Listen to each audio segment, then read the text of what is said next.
Big news involving Arkansas special teams is Vito Calvaruso is elected to enter his name in the transfer portal. This guy's top 5 in touchbacks, average, and percentage in the back of the end zone. I mean, how big of a loss is this for Arkansas, not just in this bowl game, but for next season and Scott Fountain's unit as well?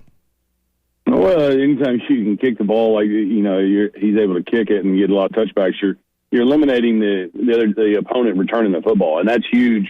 And so it's going to impact it. Is it going to destroy us? No. It's next man up. Whoever takes over that role, you got to go out there and produce. And so what you're going to do over this 3 weeks is you're going to do a lot of kicking off, see who's going to do the best, and you're going to do a lot of drills with that and trying to do ball placement where, not just kicking it in one place. If we can't get it out of the end zone or for a touchback, you're going to, try and give your coverage team an advantage. And so that's what this 3 weeks will do. And then moving forward, they'll have no problem replacing a guy like that because, I say that, but you want to say that we're going to be able to make another change and going into next season to be able to take over that. Brett, when you look at we were talking about Alabama Cincy a little bit. Alabama taking them on without John Mechie. I know that Nick Saban likes to have his outstanding wide receiver Jamison Williams in punt return coverage. I think he's in kickoff as well.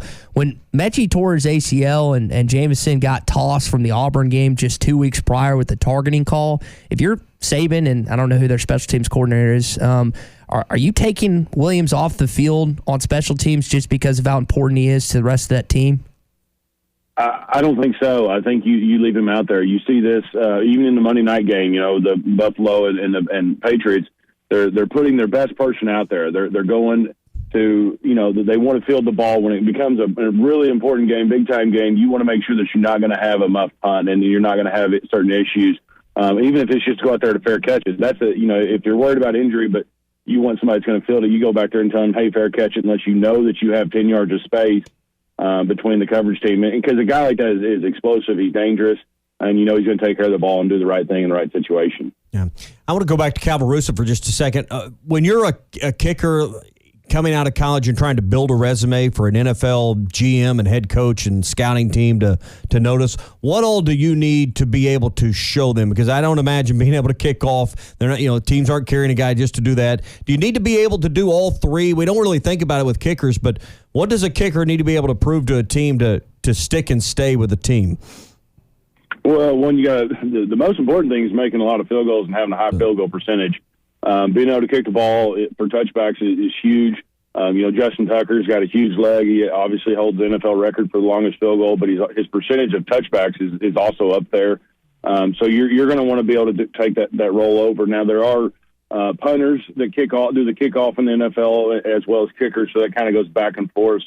But you just want to, the most important thing for a guy is get those numbers and really show that, the scouts that, hey, you're consistent, you're able to do this. And, we've talked about all the time with the ball flight, even on a missed field goal, you want your ball flight looking good. The scouts really look at that, how the ball's flying off your foot, even in a miss, and then how do you come back in that next situation? Do you make it or do you miss it again? So it's all three components, and then, you're going to have to get a lot of stuff on tape. And then for kickers, they're going to a lot of camps, doing, the transition of, the college camp, plus there's an NFL camp that they do out in Arizona, and all the scouts go to that. And so you're just trying to get noticed. And, I think it took, for some kickers, it takes 4 years to get in. Because if an NFL team finds a guy, they're not going to replace him, just because they found somebody. So you've got to kind of stay in the mind of everybody and keep being seen by a lot of scouts as well. So basically, you better be good at two of the three. You better be able to punt, kick off, or kick field goals, and probably field goal. Punt, kick off, or kick field goals, and then need to find a job in between those about 3 or 4 years so you can get in. And then unless you're Sebastian, get drafted in the first round, which doesn't happen. Yeah. I don't know if that's ever happened again. So you got to get noticed, but you've got to stay up there. And then when you get your chance in preseason, you got to perform because that's your first opening job interview, pretty much. Yeah. All right, so what's it like for the players right now in Arkansas? You got Florida coming up. You got to go on a Florida bowl trip. What's it like when you get this reward at the end of the year and in a few weeks going to get out of here and go somewhere that Arkansas as a program has not been to in a while? That's to a bowl game in Florida. Well, it's exciting. You're getting to go to some warmer weather, sunshine, and there's they always have some activities going around trying to, what we've always done in the past. They had activities. I'm assuming there'll be the same thing. I know COVID may settle some things down, but there'll be a banquet and they'll have dinners. And so it's a really good time to, it's the last hurrah, especially for this, the seniors and the guys moving on. Like, this is it. And so guys take advantage of that. They enjoy that time with each other. But, you've got to know it's a business trip. I know that our record has not been good in the last few Florida Bowl games.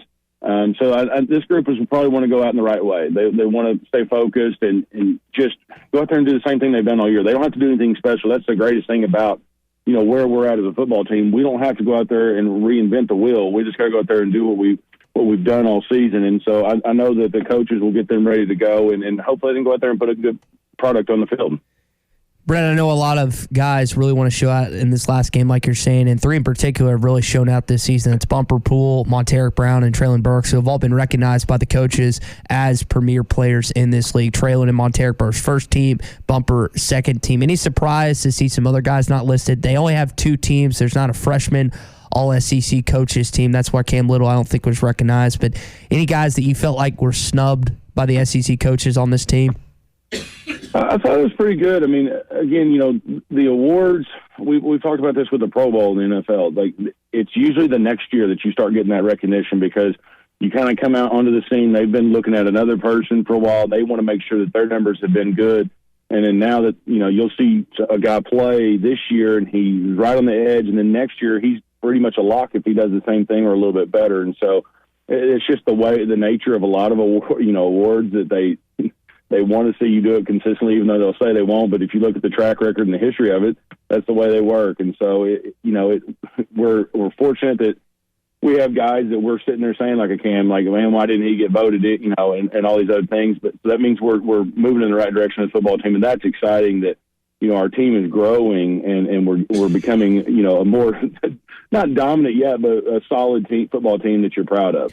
You bring up rookies in the National Football League. I think one guy that's going to be recognized immediately is Dallas's Micah Parsons, based on the way that he's not just leading all rookies in certain categories, but in the top 5 of all NFL players as well. He's been fantastic. And on the subject of the NFL, I saw this. You'll love this, Tommy. ESPN right now has the New England Patriots and the Tampa Bay Buccaneers as the highest projected odds to meet in the Super Bowl of any two teams. And I was thinking about this, and I probably should have gone back and double-checked and see what's the highest-rated Super Bowl actually is. But, Brett, if you're and I know you're a Packers guy, you love to see Aaron and company be back there, but, I mean, if you think about the casual NFL fan that would tune into that game, does that potential outcome, that potential matchup have the chance to break all of the television viewing records? Probably so, because, everybody's, even in the game the other night, everybody's talking to the debate is, Bill Belichick didn't have to throw the football to win. But, and they're just talking, everybody wants to talk about that, the differences of him and Tom Brady. And now that he's got a rookie quarterback and he's the 5th drafted rookie quarterback, but he's the best one, that's had the best season so far. Everybody wants to see that matchup because they want to see, is Bill the guy or is Tom the guy? And so they're going to, that debate for that amount of, those 2 weeks, that's all the media would love to talk about is who is the GOAT, which one, and they both are, right. They're both very accomplished. They're both, have done a lot of things, but everybody wants to make it about an individual and compare the two. And that's what they would do. And so, yeah, it would break their TV records in the media. And that's what they would get questions about that all week. And it would be a good game. And that's what, the Super Bowl is about, is being a good game. You want to watch something that's fun. And so either one of those teams in the Super Bowl playing each other, that would be a good game. But Belichick's got to win a Super Bowl without Brady in order for this debate to never be settled, right? Because obviously Tom has won one. So if Belichick does not get it done, even though if he got to one, that debate's going to go Tom Brady's way. So I think it'd be really fun to have that debate for 2 weeks, and I think essentially the reality is they're both really good independently, and they're even greater together. But if Belichick doesn't win one without Tom Brady, that's going to be I think that's going to decide that debate. Is that how you see it, Brett? Unfortunately, yes. That's what everybody will say because they both are great. Bill's you got to have that Super Bowl. Coaches. Yeah. You got to have that Super Bowl though because of the way that the breakup was between the two and what happened. the way everything went down there. So he's got to have it. And there were some words said we don't really know. 6 other ones. The other 6 wouldn't count, but you got to have that one extra. Yeah, you got to get 7. So and then unless Tom wins another one, then he's going to have to get another one. 2 more. So it's. I'm sure he's ready for Tom to retire, so he doesn't have to keep chasing him. Yeah. But they were a great duo, and they're still great without each other. And so it just shows their greatness between each individual, rightfully. Yeah. They've been special to watch. Well, that's all I got. I just think that will be fun, and I'm with you. That might be the most watched Super Bowl of all time if it pans out that way. Hey, I know we're winding down here in 2021, but businesses are already planning out what they're doing in 22. And when it comes to health benefits, life insurance, group dental, vision insurance, even just your commercial insurance, Brett, you're there for them. 651-2292 with Henderson Phillips. Yeah, it doesn't really stop for us. We're getting to the end of this month, and obviously we have the holidays, and we're still moving forward for people getting ready for a 1-1, and then we're already talking to people for 2-1 and 3-1. So it's a great time to have a conversation and see where you stand, especially in this market where you're trying to attract and retain your employees and have the best people to work for you. And I know I'm just talking to some business owners. The challenge of the rate increases coming out of COVID are it's kind of shocking for some people when they're seeing the price on the renewal. So if you're looking for a different option, you may have some options for them. That's right. I'd love to have a conversation and just see how we can help you. All right, 651-2292. That's Brett's direct number, 651-2292 for Brett Goode with Henderson Phillips. All right, enjoy the rest of the week, and we'll chat next Wednesday. All right, sounds good. Thanks. BetOnline has you covered for all the holiday season. More props, odds, and lines than ever before. BetOnline remains your #1 spot for all sports action. Head to our new updated desktop or mobile website to sign up today and receive your 50% welcome bonus with the promo code BELIEVE to receive your bonus. That's BLEAV to receive your bonus. And it's not just football. BetOnline has pro and college hoops, NHL, boxing, UFC, even your favorite Vegas casino games. Don't wait to take advantage of all these amazing offers available for the 2021 season. BetOnline is the fastest and easiest way to bet on all your favorite sports.